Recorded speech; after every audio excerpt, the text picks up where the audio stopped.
Hello there, this is James Scroft, who knows 1978, and as part of my ongoing struggle to keep my house for the next 5 years until we have another opportunity to elect a government whose solution to the growing epidemic of poverty in this country is not simply to drive all of the poor people to suicide or let us starve to death while blaming the immigrants, I've accepted a commission to review that much beloved holiday classic, Happy Death Day to You. Of course, if you don't like this or think that it's weird for me to be reviewing such a movie during the holiday season, then you can pay me to review something else or to make a video on any other subject within reason, anything that won't get my channel flagged down, either through Patreon or by contacting me at the email address linked down in the underbar in order to negotiate a commission and then pay me through PayPal. Because honestly, I literally can't afford to turn down work at the moment. But regardless though, since this is what I'm being paid to talk about right now, while the original Happy Death Day, the film that I reviewed in the video links down in the underbar, was essentially just Groundhog Day with a murder mystery thrown in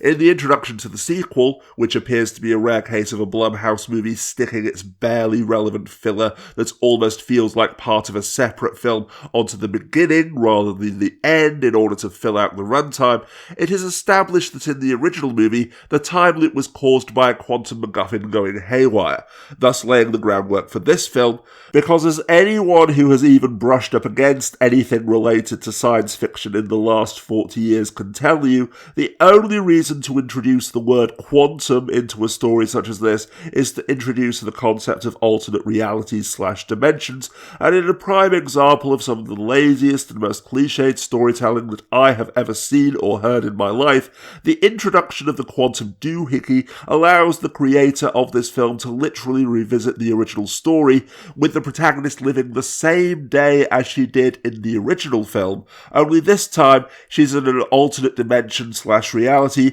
in which her mother is alive, the woman who was trying to kill her in the first movie is now trying to protect her, and the man with whom she fell in love throughout the course of the original story is now dating the stereotypical mean girl.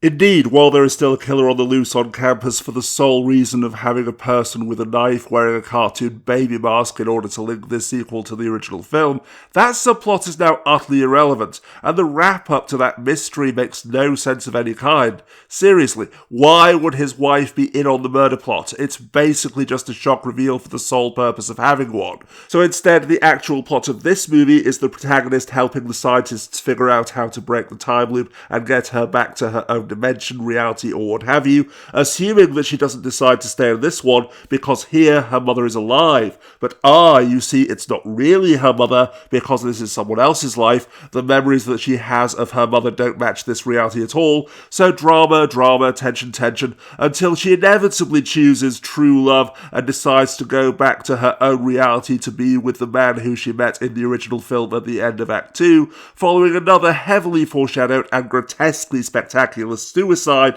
with, in this context, spectacular meaning something designed to be looked at, not great or good. After all, since the murderer is now irrelevant to the plot, the gag of this sequel is that the protagonist keeps killing herself in ever more extreme and horrific ways as part of a device lifted wholesale from a time loop episode of Stargate SG-1, in which she has to help the scientists to figure out how to solve the problem by learning and remembering everything and telling them what they've already tried at the beginning of the next loop after she dies, with the absolute nadir of this contrivance being a supposedly funny montage of such gruesome deaths, utterly ignoring the fact that just as in the first movie, rather than resetting completely, the physical trauma that she endures as a result of dying at the end of each loop carries over into the next, creating the ticking clock contrivance and get-out-of-jail-free loophole for the writer at the end of Act 3, because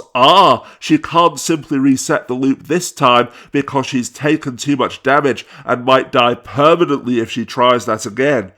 Then why didn't she just kill herself repeatedly with sleeping pills and a bottle of whiskey? Because how else are we supposed to pad out the film and create dramatic tension in the finale? Something which in reality was always going to be a hopeless cause because the bulk of Act 3 is an absurd comedy heist plot in which the Scooby Gang have to get the Quantum MacGuffin back from the mean old Dean in the most cringe-worthily slapstick manner possible, in total defiance of the fact that, as the lampshade-hanging protagonist points out, the Dean wasn't supposed to come and confiscate the Quantum MacGuffin until the next day, and had not been a part part of her loop at all until that point. So in short, this is a hopelessly terrible movie in which shit just happens for no reason with no redeeming value of any kind. And if, as the person who commissioned this review has suggested, anyone does indeed attempt to defend it by declaring that it's a deliberate parody of bad sequels So There, then they can go and fuck themselves in the face with a loaded shotgun, because literally doing the same lazy, cliched and stupid thing that you're supposedly making fun of